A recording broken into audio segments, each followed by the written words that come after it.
Hello, welcome to Wrestling in Mom's Basement. This is the review show for Nitro on Monday Night Raw, October 5th, was it? October 2nd, 1995.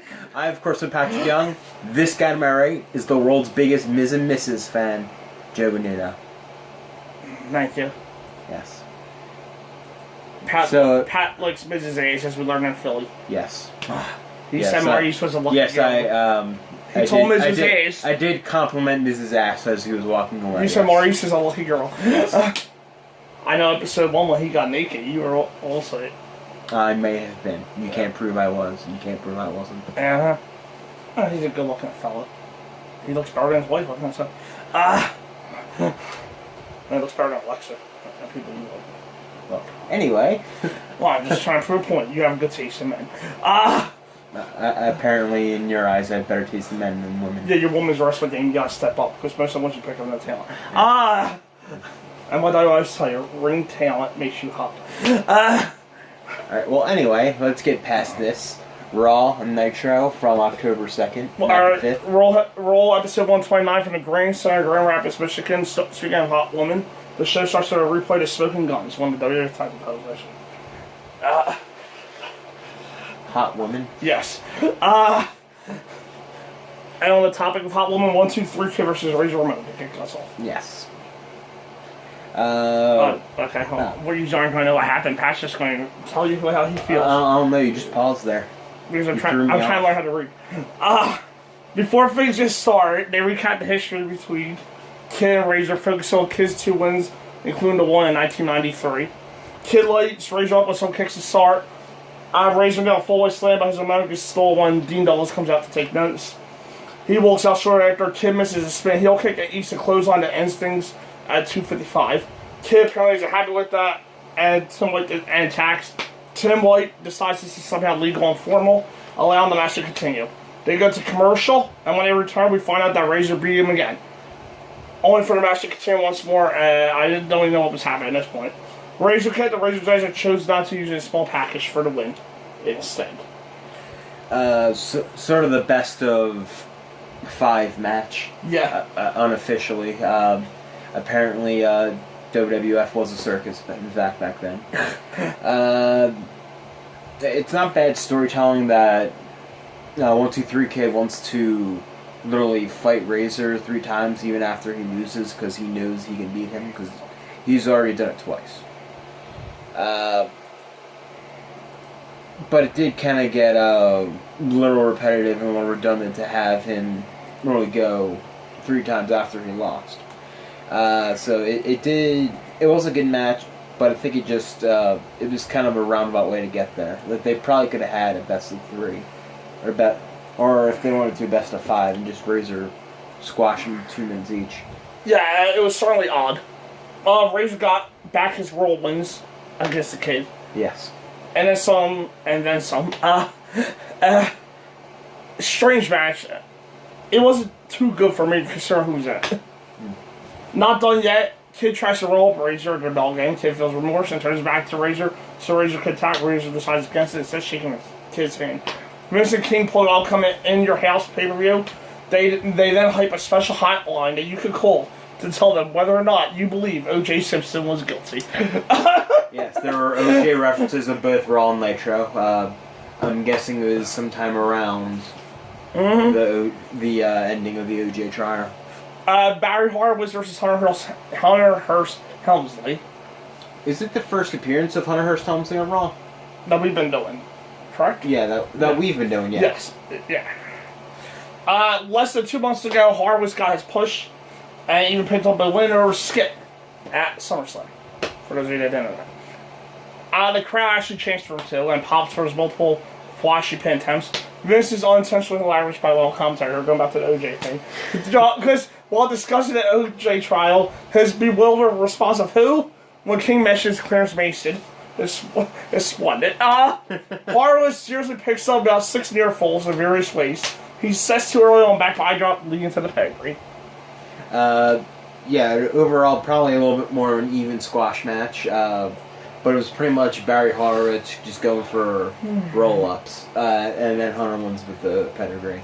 Yeah, It's not the last time you'll hear that on Raw. Nah, this is way more fun than I wanted it to be. Barry had the hot crowd firmly behind him, and the earfuls made it enjoyable. Up next, PG-13 versus Al Brown and Sonny Rogers. This is the debut for PG-13, who were also the current USWA Tag Team Champions. And also the rappers from Nation Domination. And Vince even mentions that about them being the current USWA. Yeah. USWA. USW. Damn Angle. Yeah, Kurt Angle, get it out. Spit it out. Double. USWA Tag Team Champions. Fucking Russian. Fucking want to be Kozlov. Angle. They get insert promo. PG-13 dissing the WWF Tag Team Champions. So does. Also, note they come out to the Old Man on a Mission theme too. That was the Old Man on a Mission theme. Yeah. They looked over in the ring, hitting a Russian lace sweep, drop kick, I believe, double team move. They gave him majority offensive win after Wolfie D took the World Slams JC Ice onto a jobber. Yeah, your Raw squash match of this period. Yeah, they looked fine, I guess. I was never really into them since they were really only side pieces of Nation of Domination. Yeah, this worked well enough for a debut. Next week we get a preview of Camp Cornette when Owen Hart, British Bulldog, and Yokozuna take on Diesel, Shawn Michaels, and The Undertaker. And the main event, Bret Hart versus Jean-Pierre Lafitte. Lafitte reminds me of when Hakushi, I believe it was, he got pushes against Bret on pay-per-view. Lost on Raw 2, and then his push just ended. Same thing pretty much happens here. I don't know where Hakushi went after Bruce. They start hot and end up fighting on the outside. It's Bret the babyface. This is Lafayette and the steps. Once they're back inside, it's time for Lafayette to take over. He has his toss counter, but instead of going for Bret's toss, he just lays it on a clothesline. Lafayette controls for a while. I did like a good chunk of his offense. Bret seeks a small package for 2 by his rollers when Lafayette misses the top of a leg drop. Back outside go, and Bret takes a major still steps bump. Yeah. Pretty wicked. Yeah, he always made everything he did look so damn good. However, back inside, he goes into the 5 moves of doom. Lafayette interrupts them a bit, but gets hit with superplex, and Bret finishes off the Pirate with the sharpshooter. For me, it was match of the week. I thought this was the best match put on Monday night. Yeah, Bret had this really good knack of giving a really good match. I know, shocking, Bret giving somebody a really good match. But he had the knack for just giving it to a mid-carder, probably their best matches. Yeah. That not his fault necessarily, that it just doesn't continue with them for one reason or another. It happened with 1-2-3 Kid, who had a little bit more sustainability. It happened with Hakushi, and it happens clearly with Jean-Pierre. Good match, best of the week. Yeah, my best match of the week too. As always, Bret Hart puts on a solid performance, and Lafayette was a good opponent for him. Both their matches were pretty good, if I remember from the Inner House match show. This show itself could use Bret a bit more often, by the way. Yeah. Jerry Lord told trash about the entire match, and Lee that Bret confirmed afterwards. Bret kicks his ass after Isaac Jenkins shows up to hit the DDS on the mat. Thank goodness Bret's out for a world title match in November against Diesel. Bret's helped him back, and Vince announces that Bret will face Isaac Jenkins in his steel cage in several weeks. Before the show ends, we hear from the commentary, the units in the 6-man tag team that Jim Cornette and Owen Hart handle most of the total for her team, which is good. Yeah. Undertaker doesn't fully click with the personalities of Diesel and Shawn Michaels. As Undertaker says some weird stuff. It's wonderfully odd. As Undertaker says some weird stuff, HBK reacts in pretty funny fashion. And lastly, the OJ fame vote is it. 51% says he's not guilty. Come on, you're better than that. Moving on to Nitro, episode number 5. October 2nd, Night 5 from the Denver Coliseum in Denver, Colorado. Big Pyrotechnics open, and the hosts, the commentary are Bishop by Rings. Michael and Michael's always. Rick Flair turns into the commentary section to shout about how he's coming for Arn Anderson. They recap some of the insanity from last week before our open contest. Lex Luger versus Randy Savage. If Lex Luger loses, he will lead WCW. Commentary spends their time during the entrance shit on the WWF. Their collar elbow title takes them to the outside and they still refuse to pull apart. And their commercial break, they trade shots at the crowds totally into everything. Savage gets a 2 on small packages before going for a press slam. They do a great pointing of these. They do a great job pointing these two as equal to each other several times. Bobo and down to collide on shoulder blocks. And there's some more fun. We get a ref bump, lead to Savage in the big elbow. He covers, but of course there's no referee. The Giant shows up, enters, chokeslams Savage. Luger hoists Savage up and wins Vade's first round. Yeah, it was an okay match. It ended. It's sort of a showcase of what WCW's problems were. Their main storylines didn't necessarily deliver the strongest matches. And to me, I think this was just another match that it drew in a lot of viewers, but wasn't necessarily the best product in the ring. It was fine for what it was, but for big names, you kind of expected a little. You do expect a little more, but it ends up being the tail of the tape for Nitro. I thought it was a really solid match. That turned out to be better than expected. They did a great job showing them off as equals, and while also furthering the Dungeon of Doom angle. Not much of a case out of a TV match. Disco Inferno themes hit, and he just shows up on stage and dance. He's not even booked. Eddie Guerrero shows up for his match, making his Nitro debut and skulls Disco.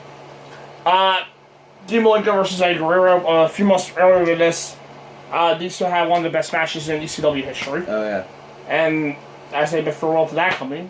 While these two do some gold fashion wrestling, commentary tells about Hulk Hogan's limo being nearby. Just as they start to graduate from the mat work, they decide to cut to Hulk Hogan's arrival. So seriously, couldn't do this after the match. Hogan screams about the Giant for a bit back to the match, and they both go to the top rope. Props to Mongo, who clearly doesn't know some of the stuff that you guys are doing, but he hypes it enthusiastically, so good job. Guerrero leaps up the top rope, taking out Malenko on the outside. Once back in, Aiden yells a damn brainbuster, while Malenko gets his knees up on the front side. Both guys jockey for position until Aiden blocks a roll up and scores the 3.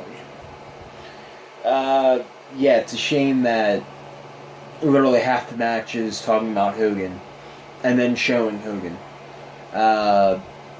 When literally Eddie and Dean could probably give you a really good 7-minute showcase for both guys. So it was a good match, but it could have been a lot better if we actually seen what they actually were doing. I will say this was my match of the night, though, on Nitro. Mm-hmm. Still, this was my match of the night for Nitro. Yeah, it probably was for me, too. Yeah, it was a damn fine wrestling match here. I would probably talk about more if they didn't have the Super Hogan interruption. Outside that, this was two guys doing their best to steal the show despite only having 5 minutes and 30 seconds. Mean Gene's in the ring, out comes Hulk Hogan in a neck brace. Hogan tells a story about a Thai Hulkamaniac named Jason Pittman that is getting ready for surgery, who told Hogan to stay up to the Giant, so he's going to do that. Hogan leaves to high-five fans until a woman throws power in his eyes. The woman comes over to the rail and beats up Hogan. Why does Hogan always have a problem with old ladies?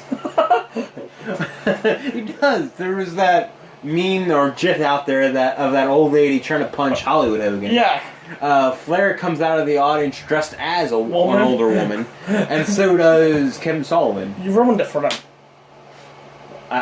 Well, we were literally about to reveal it a second later. The woman comes out of the room, beats up Hogan with a cane. Is revealed to be the Taskmaster. Giant and stupid Zodiac show up as well. Giant does the next snap of doom while Hogan again before the Taskmaster shaves Hogan's mustache off. The American meals and for some reason, there, ironically, he actually gave him a Hitler stash. Right. Did you notice that? Yes. Weirdly enough, he actually shaved a Hitler stash on Hogan. Yes. That's a true story. The American Meals and Nasty Boys run in to try and stop it, but Giant ends all of them. Apparently, there was a scheduled time match between those teams, so I'm thankful for Giant for preventing it. Thank you, Giant. No one needed to see that. And our main event, Arn Anderson versus Ric Flair. Flair wants vengeance after losing Arn at Full Brawl, so he starts quickly. Anderson goes after the arm, but Flair lays into him with tons of chops.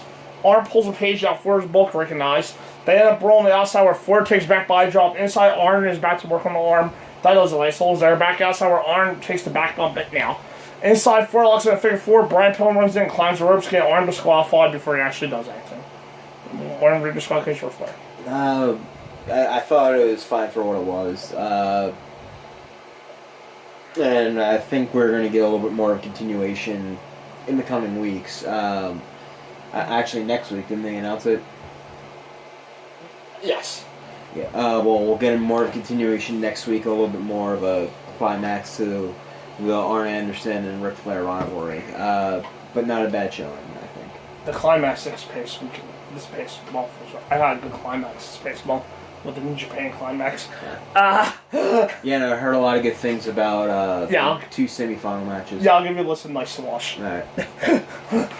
Yeah, I always word that badly when I say I had a good climax last month. Yeah, they're naming their pay-per-view to lead to awkward conversations. Yeah, just ask Vicky. Unlike their full brawl match, which was very good, this felt like two guys that didn't play an older effort for the two match. It's as if they were killing down leading to finish afterwards by pulling Arn Anderson start beyond number 4, who was all alone. After the following break and a stacked card for Nitro this week. Bischoff announces the following show next week. Mm-hmm. Wait till you see the difference. Flair just Arn Anderson case, that's fine. We also get Sabu versus Mr. JL. Which on paper could probably be a solid match. Right. Hulk versus Big Bubba. For some reason, they think Hulk's a single star. Well, Animal broke his arm. Oh, is that what happened? Yeah, that was the storyline with Kurosawa. Kurosawa, yeah. Yes. That man, I don't think we've seen. And Sting versus Shark, who is our good friend Isaiah's favorite Earthquake. Yes. Shark. There's a Shark action figure coming out too. Overall, Raw, I would give Raw like a 6 out of 10. Well, I would probably give Raw probably a 7. I thought it was a pretty good episode overall. The same description, but it was I thought it was capped off with an excellent main event. The main event was one of the better matches that you'll probably see in that 95 Raw. Bret was good like that. PG-13's debut was decent, and the Hart vs. Hubsley match was pretty fun for what it was. I actually wasn't a fan of the open match, though, which is extra disappointing for me, considering the men who are involved, and I'm big fans of. And Nitro, I'll give it a 6.5. Yeah, that's probably what I would give it too. I'd probably give it a 6.5. The only difference is he picked Raw when I picked Nitro. Yeah. Because you know they had Bret and Pierre, this one Pierre as the match of the league. I thought from, apparently it's the same problem. The open match. Yeah. We were each bigger fan of the other open match. Yeah. You were a big fan of Razor and Kid. I was a big fan of Luger and Randy. Yeah, to me, I think I just treated 1, 2, 3 and Razor as more of an angle than it was a match. Right. But when you're advertising in a match, I won matches with two of my favorites. Yeah, fair enough. So I give Nitro the slight edge of Raw from an in-ring standpoint. I thought all around the matches combined better. But it did suffer from trying to do too much too many times now. Yeah. Honestly, Nitro's like a non-stop train wreck at times. To me, they had a strong opener and a really good second match. I wanted to mess out with the complete cut light to the backstage segment. Although I did like both shows this week, I will say that. I just like the Nitro a little bit more nice. I enjoyed it. Yeah, both shows were pretty good. Yeah. And next week's I'm a little worried about Nitro. With that card. Yeah. Now, if I'm not mistaken, I believe the 6-man tags for Undertaker breaks his face, if I'm not mistaken. Oh, really? I think. Well, it will be historic. Or was it in the summer? I don't know. But I know Undertaker broke his face. Well, anyway, thanks to Kevin Pajolo for Wrong Media. Yes. Up next, NXT TakeOver, Orlando Retro Review. See you then.